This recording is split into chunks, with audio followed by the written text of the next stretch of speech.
शङ्करांश भूम शङ्करार्यपीठसद्गुरून् शुद्धसत्त्वभासुरान् सुवर्त्मनीतभूसुरान् सर्वभूतसौख्यदान् क्षमाकरान् यतीश्वरान्. श्री गुरुभ्यो नमः. सूत संहिதை सूत गीता 6வது அத்தியாயத்துல 33வது ஸ்லோகம். தாரகாங்கிறது பிரணவமாம். தாரகான்னு ஏன் பேருன்னு கேட்டா வியாக்கியானத்துல எழுதியிருக்கார், துக்கத்திலேருந்து நம்மள வெளியில கொண்டு வருது, துக்கத்தை போக்குறது. அதனாலதான் தாரகா அப்படின்னு அந்த பிரணவத்துக்கு பேரு. இந்த விஷயம் அசர்வசிகா உபனிஷத்திலே சொல்லியிருக்கான். தாரகா அப்படின்னு தாரக மந்திரம் சொல்லுவா. தாரகான்னு இந்த பிரணவத்துக்கு பேரு. இந்த பிரணவத்துக்கு 7 அவயவங்களாம். இப்ப அதுல மூலாதாரத்துல 4 விதமான வாக்குல பராவாக் ரூபமாக இருக்கக்கூடிய இந்த தாரம் இருக்கே, அதுதான் மேல் கொண்டு சொல்ல போற விருட்சத்துக்கு கந்தகா. கந்தகான்னு சொன்னா கிழங்கு, அதாவது அடியில இருக்கக்கூடிய வேர், மூலம்னு அர்த்தம் எடுத்துக்கணும். இங்க இந்த பிரணவத்தை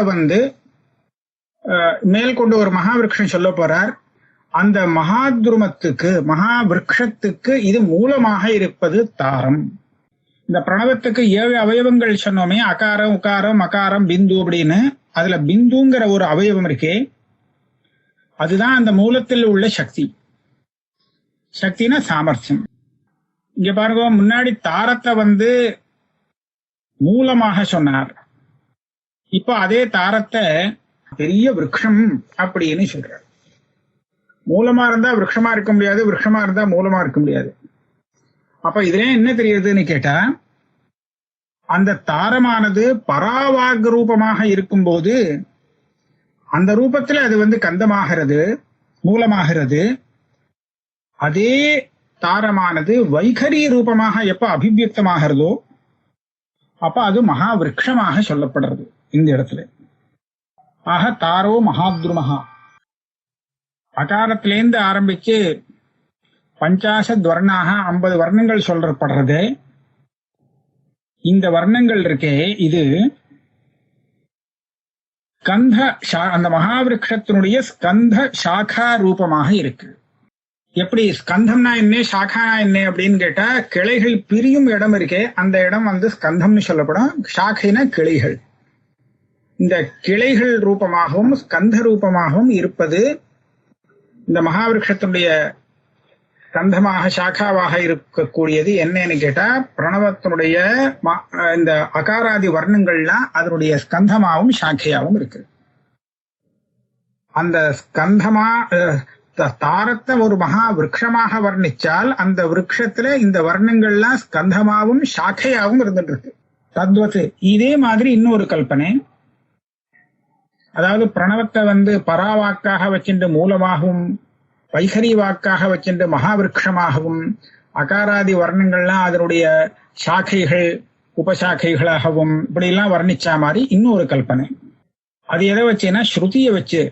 இந்த ஸ்ருதி வேதத்துக்கு மூலம், அடிப்படை மூலமாக இருப்பது தாரகா. தாரகானா அதே பிரணவம் தான். அந்த பிரணவமானது இப்போ ஸ்ருதிங்கிற ஒரு விருட்சத்துக்கு மூலமாக, வேறாக இருந்துட்டு. பிரணவமான அந்த கந்தத்துல இருக்கக்கூடிய சக்தி, ஏற்கனவே சொன்ன மாதிரி இதை உற்பத்தி பண்ணக்கூடிய சாமர்த்தியம் இருக்கே, அதுதான் ஜாதிஹி. அப்புறம் ஆதர்வணோ துருமஹா. ஆதர்வணோ துருமஹா சைவ துருமஹா. அதர்வ வேதத்தை இதிலேந்து ஏற்பட்ட மகாவிருட்சமாக இந்த இடத்துல வர்ணிக்கிறது. இந்த மத்த அதனுடைய சாகா உபசாக்கைகள் அதெல்லாம் என்னதுன்னு கேட்டா, மத்த 3 வேதங்கள் அதனுடைய கிளைகளாகவும், கிளைகள் புறப்படும் இடமாகவும் இருந்து அப்படி கல்பனை பண்ணப்பட்டிருக்கு.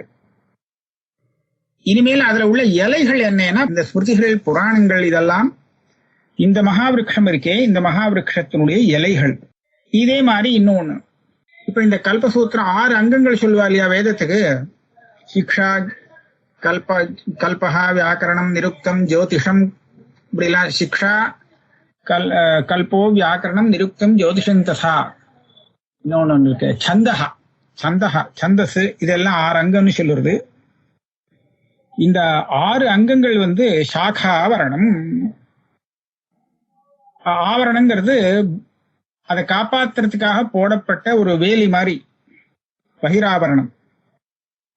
இந்த ஆவரணத்தை சம்ரக்ஷணம் பண்ணக்கூடியதாக தர்க்கங்கள் இருக்கு, பல யுக்திகள். சாஸ்திரங்கள் இதை காப்பாற்றக்கூடியதாக இருக்கு. அதுக்கப்புறம் இதுலேருந்து வரக்கூடிய பலம் என்ன, புஷ்பம் என்ன, அது சொல்றார். இப்பேற்பட்ட இந்த வேத விருட்சத்திலேருந்து நமக்கு வரக்கூடிய கிடைக்கக்கூடிய புஷ்பம், அதுல பூக்கக்கூடிய பூ எது அப்படின்னு கேட்டா சிவ பரிஜானம். சிவனுடைய உண்மையான ஸ்வரூபத்தை தெரிந்து கொள்வது, ஆத்மஸ்வரூபத்தை தெரிஞ்சுக்கிறதுங்கிறது அதுல பூக்கக்கூடிய பூ. இதுல அதுக்கப்புறம் அதுல இருந்து பலம் வரும். அது என்னது? பராமுக்தி. இதுதான் பலம். ஆக இப்படியாக வேதத்திலேருந்து இங்க எல்லாம் கல்பனை பண்ணி சொல்லப்பட்டது. பிரணவங்கிறது ஆதாரமாக இருக்கு. அது அந்த ஆதாரத்தை கொண்டது வேதம். வேதங்கிறதுலேருந்து வரக்கூடிய 4 வேதத்தை கல்பனை பண்ணிட்டார் ஒரு மகாவிருக்ஷம். அதுல சாக்கா உபசாக்கா இப்படி எல்லாம் இருக்கு. ஷடங்கங்கள் அந்த மரத்தை ரட்சணம் பண்றதுக்காக இருக்கு. தர்க்கங்கள்லாம் கூட அதை ரட்சிக்கக்கூடியதாக இருக்கு. இப்பேற்பட்ட மரத்துல பூக்கக்கூடிய பூதான் சிவ பரிஜானம். அதுல இருந்து வரக்கூடிய பலம் பராமுக்தி. இப்படியாக எல்லாத்தையும் மொத்தமா அதுல சேர்த்து விட்டார். இதுக்கு மேல இன்னும் பெருசா விஸ்தாரம் பண்ணி ஒன்னும் பிரயோஜனம் இல்லை. சுருக்கமா சொல்ல போனா நமக்கு மங்களத்தை கொடுக்கக்கூடிய அந்த சிவ பகவானை தான் தியானம் செய்யணும். பாதி எல்லா காரியத்தையும் விட்டுட்டு அவரைத்தான் நாம தியானம் பண்ணணும். இதுல இருந்து நமக்கு புக்திங்கிற பலமும் கிடைக்கும். அதை இஷ்டப்பட்ட அது கிடைக்கும், முக்தியை இஷ்டப்பட்ட முக்தி கிடைக்கும். போகமாகட்டும் மோட்சமாகட்டும், இந்த 2 பலத்துக்காகவும் அந்த பகவான் சிவனையே தியானம் செய்ய வேண்டும். ஹே புதாகா, பண்டிதர்களே, சூத பௌராணிகர் சொல்றார், சாரத்துக்குள்ள சாரங்களுக்கெல்லாம் சாரமாக இருக்கக்கூடிய பரம ரகசியம் எல்லாம் சுருக்கமா உன்னை சொல்லி முடிச்சாச்சு. என்னது? அதனால இப்ப இத சொன்னத்துடைய தாற்பயத்தை புரிஞ்சுட்டு பிரயத்தனப்பட்டு முடியலேன்னு சொன்னா முடியலேன்னு சொல்லி விட்டுடாம சிவத்தியானத்தை நீங்கள் அவசியம் செய்ய வேண்டும். இதுதான் இதனுடைய சாரம். இதோடு இந்த 6வது அத்தியாயம் பூர்த்தி ஆயிடுறது. இனிமேல் நாம 7வது அத்தியாயத்துக்கு போறோம். சூத்தர் சொல்றார், ஒரு பெரிய ரகசியத்தை சொல்ல போறேன் உங்களுக்கு. அதுவும் சுருக்கமா சொல்ல போறேன், விஸ்தாரமா சொல்ல போறது இல்ல. ஸ்ரத்தையோடு கேட்கணும்.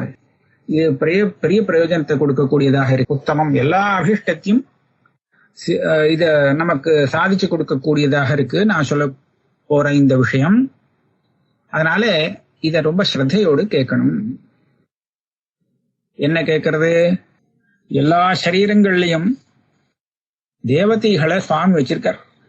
நம்ம சரீரத்துல அத்தனை இந்திரியங்களுக்கும் அத்தனை வேலை செய்யக்கூடிய உபகரணங்களுக்கும் ஒரு தேவதைய விட்டு வச்சிருக்கார் சுவாமி. அதனால சர்வ தேகத்திலையும் சத்தியத்தின் தபஸையும் தனமாக கொண்டவர்களே எல்லார் தேகத்திலும் சுவாமி இருக்கார், தேவதைகள் இருக்கார். தேவதைகளோடு சேர்ந்து அந்த பரதத்துவம் இல்லையானா அதுவும் இருக்கு. எல்லாத்துக்கும் காரணமா இருக்கக்கூடிய அந்த பரதத்துவம் கூட எல்லா தேகத்திலையும் இருந்துட்டு இருக்கு. அந்த பரமேஸ்வரனும் எல்லா சரீரத்திலையும் இருந்துட்டு இருக்காராம். இந்த சரீரமானது 5 பூதங்களுடைய ஒரு சேர்க்கையால வந்திருக்கு. அதனால பஞ்சபூதாத்மகம். அதே சமயத்துல அப்பாட்டேந்து 3 அம்மாட்டேந்து 3ன்னு சரீரத்துல உண்டாகக்கூடிய ஒரு 6 கோஷங்களை கொண்டதாக இருக்கு. இந்த ஷட்கோஷங்கள் கொண்டதான இந்த சரீரத்துல தோல் இருக்கு, ரத்தம் இருக்கு, மாம்சம் இருக்கு, மேதஸ்ங்கிறது ஒண்ணு இருக்கு, அஸ்தினா எலும்பு இருக்கு, மஜ்ஜான்னு ஒண்ணு இருக்கு. இதுதான் இந்த 6 சேர்ந்தது ஷட்கோஷங்கள். இதுதான் ஸ்தூல சரீரம். பாஞ்ச பௌத்திகம்னு சொன்னதுனாலே 5 தேவதைகள் இங்க இருக்கலாம். அந்த தேவதைகளை பத்தி பஞ்ச தேவதாகனு சொன்னாரே, அந்த தேவதைகள் யார் யாருங்கிறத இப்ப சொல்றார். காரியம் பிரம்மா. இந்த சரீரத்திலே பார்த்திவ பாகம் பிருத்திவி பாகம் இருக்கோ இல்லையோ அந்த பாகத்துக்கு தேவதையாக இருப்பது பிரம்மா. அதே மாதிரி ஜலபாகத்துக்கு விஷ்ணு தேவதையாக இருக்கார். அக்னி பாகத்துக்கு ருத்ரன் தேவதையாக இருக்கார். வாயு பாகத்துக்கு ஈஸ்வரன் தேவதையா இருக்கார். ஆகாச பாகத்துக்கு அந்த சதாசிவனின் தேவதையாக இருக்கார். சரீரம்னு ஸ்தூல சரீரத்தை வாங்கிக்க வேண்டியது. அந்த ஸ்தூல சரீரத்துக்கு வெளிபாகத்திலே இந்த ஸ்தூல சரீரத்துக்கு அபிமானியான விராட் ஆத்மா இருக்காராம். விராட் அப்படிங்கிற ஆத்மா. இப்போ விராட்டு விஸ்வஹா அங்க இதுல சொல்லும் போது, மாண்டூக்கியத்துல சொல்லும் போது ஸ்தூல சரீரத்துக்கும் சமஷ்டியா ஒரு அபிமான தேவதை யாருன்னு கேட்டா விராட். அவர் தான் வைஸ்வானரஹா. அதே மாதிரி வியஷ்டி ஒத்தையா சரீரத்தை எடுத்துட்டு அந்த ஸ்தூல சரீரத்துக்கு அபிமானியாக இருக்கக்கூடியவர் யாருன்னு கேட்டா அதுதான் விஸ்வஹான்னு சொல்றது. இங்க மொத்தமா சொல்றார் விராட் அப்படிங்கிற ரூபத்துல ஆத்மா இருந்துட்டு இருக்கார். தேகம் ஸ்தூல சரீரம் முன்னாடி சொன்னார், அதனால பகிர்பாகின்னு சொல்லியிருந்தார். ஸ்தூல சரீரத்துக்கு உள்ளே, அதாவது இப்ப சூக்ஷ்ம சரீரம். அந்த சூக்ஷ்ம சரீரத்துக்கு ஆத்மாவாக தேவதையாக இருப்பது யாரு அப்படின்னு கேட்டா ஸ்வராட் ஆத்மா. அதுக்கப்புறம் இன்னொன்னு இருக்கு, இன்னொரு ஆத்மா சம்ராட் ஆத்மா. அதாவது நமக்கு 3 தேகம், ஸ்தூல தேகம், சூக்ஷ்ம தேகம், காரண தேகம். ஸ்தூல தேகத்துக்கு விராட்டு, சூக்ஷ்ம சரீரத்துக்கு என ஸ்வராட், அப்புறம் இது ரெண்டுக்கும் காரணமான காரண சரீரத்துக்கு சம்ராட் அப்படின்னு தேவதை ஆத்மா இருக்கார். இதுக்கப்புறம் உள்ள ஞானேந்திரியம் அப்படின்னு பேர் உள்ள ஸ்ரோத்ராதி 5 இந்திரியங்கள் இருக்கு.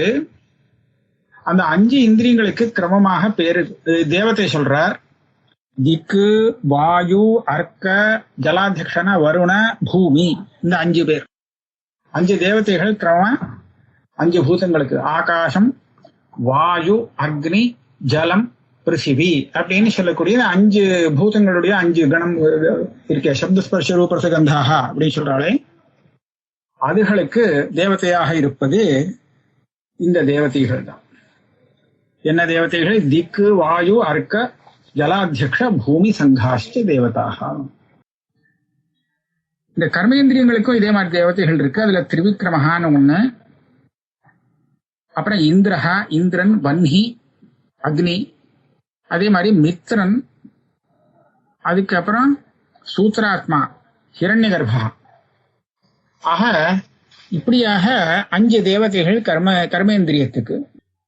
சூத்ராத்மா, இது ஹிரண்யகர்பம் வேற. அந்தகரணம் அப்படின்னு சொல்றோமே மனசு, அந்த அந்தகரணத்துக்கு ஹிரண்யகர்பனே பகவானாக தேவதையாக இருக்காராம். இந்த ஹிரண்யகர்பங்கிறது பிரஜாபதி, அவர் தான் எல்லா சர்வா தேவதாக எல்லா தேவதையாகவும் இருக்காருன்னு சொல்லும் போது அவருடைய பிரபேதங்கள்ல மற்ற தேவதைகள்லாம் வரும். அப்படி பார்க்கறச்சே ஹிரண்யகர்பனுடைய ஒரு அவஸ்தா விசேஷமானது அதுதான் சந்திரன். அதுதான் மனசுக்கு ஹேத்து. மனசுல ஹிரண்யகர்பன் தேவதான்னு சொன்னா எப்படின்னு சொன்னா, ஹிரண்யகர்பன்னால சம்பவித்து ஏற்பட்ட அந்த சந்திரன் இருக்கே, அந்த சந்திரன் தான் தேவதை. புத்திக்கு தேவதையாக இருப்பது ப்ரஹஸ்பதி, குரு. நவகிரகத்தை ஒருத்தர் சொல்றாரு, தேவகுரு இவர். அவரே இருக்காராம். காலாக்னி ருத்ரங்கிற அந்த தேவதையும் அங்க இருக்காராம். அகங்காரத்துல சிவன் தேவதையா இருக்கார். அதுக்கு மேல க்ஷுத்ர தேவதைகளை சொல்றார். சரீரத்தில் இருக்கக்கூடிய லோமங்கள் இருக்கோ இல்லையோ, அந்த லோமங்கள்ல க்ஷுத்ர தேவதைகள்லாம் இருக்கு. பூதம், பிரேதம், பிசாசம் எல்லாம் சொல்றாங்க. இப்ப ஏற்பட்டதெல்லாம் க்ஷுத்ர தேவதைகள். இந்த க்ஷுத்ர தேவதைகள்லாம் தேகத்தினுடைய அஸ்திகள்ல இருக்கு. அதனாலதான் அஸ்தி, இந்த ரோமம் இதெல்லாம் சுத்த வஸ்து இல்லை, இதுல இருக்கு. தேகஸ்ய அஸ்திஷு சமஸ்திதாக. பிசாசங்கள், ராட்சசங்கள், இந்த க்ஷுத்ர தேவதைகள்லாம் சரீரத்தில் இருக்கக்கூடிய நரம்புகள்ல இருக்குமா, ஸ்நாயுஷு. இப்ப இந்த பூத பிரேதாதியாக எங்க இருக்கான்னு சொல்லிட்டாளா. இதுக்கப்புறம் மஜ்ஜான்னு ஒரு தாத்து முன்னாடி ஷாட் கௌஷிகம் அப்படின்னு சொல்ற இடத்துல 6 கோஷங்கள் சொன்னாலே அதுல மஜ்ஜா ஒண்ணு. அந்த மஜ்ஜான்னு சொல்லக்கூடிய இந்த பிதிருகந்தர்வாள்னு சொல்லக்கூடிய தேவதைகள் அவ துவக்கு, மாம்சம், ருதிரம் இந்த இதுல எல்லாம் இருந்துட்டு இருப்பா. ஆனா இப்ப எப்படி இருக்கான்னா மஜ்ஜா அதுல இருந்துட்டு இருக்கலாம். மஜ்ஜாங்கிறது 6ல் 1. அதே மாதிரி நமக்கு தொக்கு இருக்கு, தோல் இருக்கு, மாம்சம் இருக்கு, ருதிரம் இருக்கு இல்லையா, அங்கேயும் இந்த தேவதைகள் தான். இந்த தேவதைகள் எல்லாருமே அங்க இருந்துட்டு தம் வேலையை பார்க்கறா, அங்க சித்தமா இருந்துட்டு இருக்கலாம். இந்த திரிமூர்த்திகள் எடுத்துட்டோம்னா பிரம்மா விஷ்ணு ருத்ரன் இந்த திரிமூர்த்திகளை எடுக்கும்போது அதுல பிரம்மான்னு ஒருத்தர் இருக்காரே, அவர் பிரம்மா விஷ்ணு இவாளுடைய சரீரத்திலே கோரமான சரீரத்துக்கு தேவதையாக இருப்பது பிரம்மா. 2 சரீரம், நமக்கு 3 சரீரம் இருக்கா மாதிரி அவர் அந்த தேவதைகளுக்கெல்லாம் 2 சரீரம் இருக்கான். ஒரு சரீரம் சாந்தமான சரீரம், இன்னொரு ரூபம் கோரமான ரூபம். ஆக இந்த திரிமூர்த்திகளுடைய சரீரத்திலே பிரம்மாவா இருக்கிறவர் இந்த திரிமூர்த்தி விஷயத்திலே சரீரமாக இருக்கார், ஸ்தூல சரீரமாக இருக்கார். வலது கண்ணிலே மற்ற ஜந்துக்கள் எல்லாருக்குமே உள்பாகத்திலே சூரிய தேவதை இருக்கார், வெளியில பாக்கியரவர். அதே சமயத்திலே இந்த திரிமூர்த்திகள்ல பிரம்மான்னு ஒருத்தர் சொன்னோமே, இவர் கோராதனு ரூபத்திலையும் இருக்கார், அதே மாதிரி சாந்த தனுவாகவும் இருந்துட்டு இருக்காராம். சாந்த ரூபத்திலும் இருக்கார், கோர ரூபத்திலும் இருக்கார். கோர ரூபத்தை இப்ப சொல்லியாச்சு முன்னாடி, இப்ப சாந்த ரூபத்துல சொல்றார். அது யாருன்னா அதுதான் விஷ்ணு. திரிமூர்த்திகள்ல பிரம்மாவா இருக்கிறவர் அவருக்கு சாந்தமான தனுவாக இருக்கிறார். அதுவும் எங்க இருக்கார்? முன்னாடி வலது கண்ணை சொன்னதுனால இப்ப இடது கண்ணை எடுத்துக்கணுமா, இடது கண்ணுக்குள்ள சந்திர ரூபமாக இருந்துட்டு இருக்கார். முதல்ல ரவிகின்னு சொன்னார், இப்ப சந்திரன். இப்ப சொல்ல விஷயத்தையே திருப்பி சொல்றார். திரிமூர்த்திகள்ல இப்ப பிரம்மாவை பத்தி சொன்னது, இப்ப விஷ்ணுவை பத்தி சொல்றார். விஷ்ணு கண்டத்துல இருக்காராம் தேவதை. அதுக்கப்புறம் அவருக்கும் 2 கோரா தனுகும் சாந்தா தனுகும்னு 2 விதமான சரீரம் இருக்கான். சாந்த தனுகும் பாக்கிய வெளியில கோர தனுகும் அப்படின்னு 2 விதமான சரீரமானது விஷ்ணுவுக்கும் இருக்கு. இதே மாதிரி இப்போ பிரம்மாவுக்கு விஷ்ணுவுக்கு 2 பேருக்கும் எப்படி சொன்ன மாதிரியே ருத்ரனுக்கும் சொல்றா. மூர்த்தி திரயத்துல ருத்ரங்கிற மூர்த்தி இருக்கே, அது ஹிருதயத்துல இருந்துட்டே இருக்கான். அதுலயும் அந்த சாந்த தனுகும் கோரா தனுகும் 2 தனு இருக்கு. வெளியில கோரமான தனு சரீரம், உள்ளுக்குள்ள சாந்தமான தனு. 3 திருமூர்த்திகளுக்கும் 2 ரூபங்கள் இருக்கு, கோரமான ரூபம், சாந்தமான ரூபம் அப்படிங்கறத நிரூபணம் பண்ணிட்டார். இப்ப திரிமூர்த்தி சொல்லியாச்சு. திரிமூர்த்திகள்லாம் மேல அந்த பரமாத்மாவா இருக்கக்கூடியது இருக்கே, சத்தியம் ஞானம் அனந்தம் பிரம்மா, அது எங்க இருக்குன்னு கேட்டா, எல்லாத்துக்கும் காரணமாக இருக்கக்கூடிய அந்த பிரம்மம் இருக்கே, சத்தியாதி லட்சணம், சத்தியம் ஞானம் அனந்தம் பிரம்மா அப்படின்னு லட்சணம் சொல்லி சொரூப லட்சணம் சொல்லி கொடுக்கப்பட்டிருக்கே, அது எங்க இருக்கு? பிரம்மரந்திரம் அப்படிங்கிற அந்த ரந்திரம் ஒண்ணு இருக்கு, உச்சந்தலையில இருக்கான். அந்த மாதிரி ஒரு ரந்திரம், அந்த ரந்திரம் வழியாகத்தான் சுவாமி உள்ள நுழைஞ்சிருக்கார். அதாவது ஆத்மாவாக உள்ள நுழைஞ்சிருக்கிறதாக ஐத்திரேய உபனிஷத்து சொல்றது. அதுக்கு பிரம்மரந்திரம் அப்படின்னு பேரு. அந்த பிரம்மரந்திரம்ங்கிற மகாஸ்தவமான ஒரு ஸ்தானத்திலே இந்த பிரம்மம், சத்தியம் ஞானம் அனந்தம் பிரம்மா அப்படின்னு சொல்லக்கூடிய இந்த பிரம்மஸ்வரூபமானது அந்த பிரம்மா ரந்தரம்ங்கிற ஸ்தானத்துல எப்போதும் இருந்துட்டு இருக்க. எல்லா இடத்துலயும் இருக்கு, ஆனா அந்த இடத்துல அதுக்கு விசேஷ அபிவிருத்தி ஸ்தானம்னு சொல்லணும். அதனாலே அந்த மூர்தன்ய நாடி வழியாக யாரு போறாரோ அவ உடனே பிரம்மத்தை அடைஞ்சு விடுறா. அங்கேயே பிரம்மன் காத்துட்டு மூர்த நாடி வழியாக தலை வழியா போச்சுன்னு சொன்னா அந்த பிரம்மரந்திரம் வழியாக பிராணன் போகும். அப்படி போகும்போது அங்க எப்போதும் அந்த சத்தியம் ஞானம் அனந்தம் பிரம்மாங்கிறது நியதமாக இருக்கிறபடியாலே நேரம் அதையே அடைஞ்சிடும். அதனால அவ மறுபடியும் எங்கேயோ போய் வர்றது அதெல்லாம் கிடையாது. 17 ஸ்லோகம் ஆயிடுத்து. 18வது ஸ்லோகத்தை நம்ம அடுத்த கிளாஸ்ல பார்க்கலாம்.